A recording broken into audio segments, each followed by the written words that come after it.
여러분 안녕하십니까. 국민의힘은 목요일인 29일 열리는 최고위원회에서 당윤리위원회가 당원 게시판 여론 조작 사건과 관련해 제명 결정을 내린 한동훈 전 대표에 대한 제명안에 대한 최고위의 최종 결정을 내릴 예정입니다.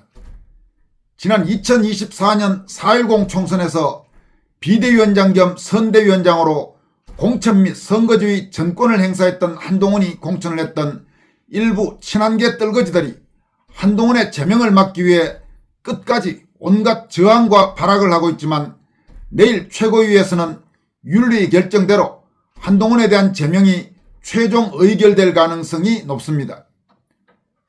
8일간 물과 소금만으로 진짜 단식 투쟁을 이어오다 박근혜 전 대통령의 설득으로 단식을 중단한 뒤 병원에 긴급 이송된 장동혁 대표는 아직 몸이 완전히 회복되진 않았지만 어제 오후 퇴원해 내일 최고위원회의를 직접 주재할 것으로 보입니다.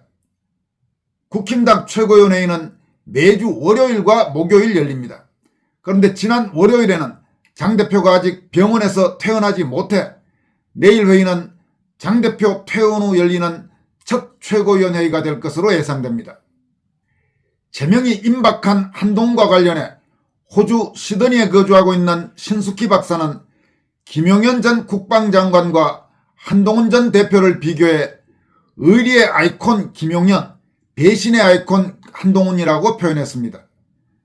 또 심규진 스페인 아이대학교 교수는 친한계는 이성상실, 집단 망상 집단이며 한동훈은 이제 동정의 대상도 못 되는 사이비 종교 같은 피로의 대상일 뿐이라면서 정치는 미뤄둘수록 정리비용만 커진다.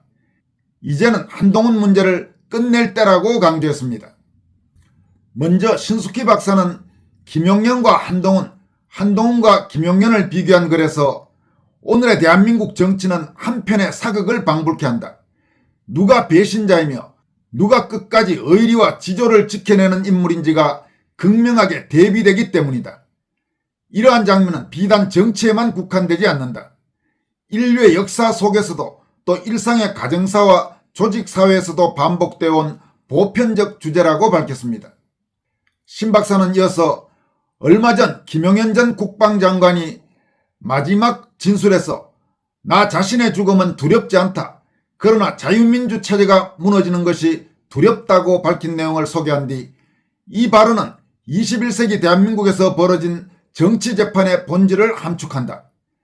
더불어민주당을 중심으로 한 반국가적 정치 세력이 정권 탈취를 위해 계엄을 내란으로 규정하고 탄핵과 부정선거 논란을 정당화하는 과정에서 윤석열 대통령은 사형, 김용현 장관은 무기징역을 구형받았다면서 주군은 사형을 받고 장수는 무기징역을 받은 상황에서 나온 이 말은 단순한 개인의 항변이 아니라 체제 수호에 대한 최후의 증언이었다고 분석했습니다.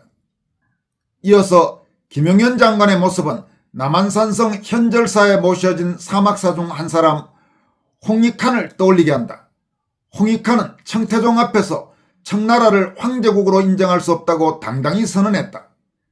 그는 전쟁의 승패보다 대의와 도리를 중시하며 화친을 거부했고 내가 지키고자 하는 것은 오직 대의일 뿐 살고 죽는 문제는 논할 가치가 없다고 말했다. 결국 그는 참혹한 형벌을 감수하면서도 신념을 굽히지 않았다. 김용현 장관의 태도 역시 이와 다르지 않다고 평가했습니다. 신숙희 박사는 반면 이 모든 보수진영 괴멸의 중심에 선 인물은 한동훈이다. 그는 20년 직위인 윤석열 대통령 탄핵을 주도했고 계엄을 내란으로 규정하며 거친 언어로 정치적 저주를 퍼부었다.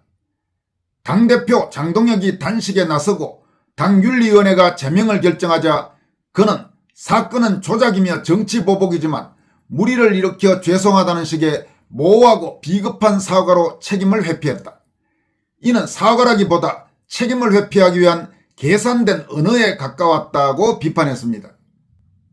이어서 같은 주군을 보좌했던 두 인물의 태도는 왜 이토록 극명하게 갈리는가?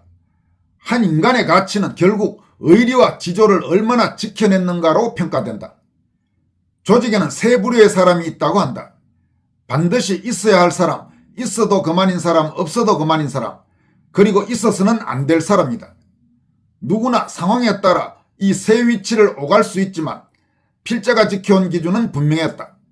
합법적 권위를 지니고 존경할 만한 지도자라면 일정한 약점이 있더라도 끝까지 지지한다. 반면 사욕에 따라 조직을 이용하는 지도자에게 맹목적 충성은 하지 않는다라고 말했습니다. 신 박사는 특히 국가라는 공동체에서 합법적으로 선출된 대통령에 대해서는 좌우를 떠나 국민 전체 이익을 위해 협력하는 것이 정치의 기본이다. 그런 점에서 더불어민주당이 수백 차례 탄핵 집회를 벌이고 행정부 고위 인사 30여 명을 탄핵하며 대통령을 내란법원으로 몰아간 행태야말로 헌정 질서에 대한 배신이자 정치적 내란이라 하지 않을 수 없다. 이들이 왜 이토록 집요하게 윤석열 대통령을 제거하려 하는가? 필자는 그 이유가 부정선거 의혹을 윤 대통령이 파헤치려 했기 때문이라고 본다라고 말했습니다. 신숙희 박사는 이 본질을 정확히 꿰뚫고 윤석열 대통령을 끝까지 지지한 인물이 김용현 장관이다. 반대로 한동훈은 탄핵에 찬성함으로써 대통령을 감옥으로 보내는 데 결정적 역할을 했다. 필자가 강조하고 싶은 것은 좌우 이념이나 윤 대통령 개인의 결점이 아니다. 한때 자신의 지도자였던 인물에 대해 어떤 태도를 취했는가, 바로 그 문제다. 한동훈의 행위는 단순한 개인적 배신을 넘어 자유민주 체제와 국가 공동체에 대한 배반이었다라고 질타했습니다. 신 박사는 역사에서 정치인과 인간을 평가하는 기준은 단 하나라면서 의리와 지조를 지켰는가 아니면 배신했는가이다라고 강조했습니다. 여러분, 김용현 장관과 한동훈 정말로 달라도 너무나 다른 모습들을 보여주고 있죠.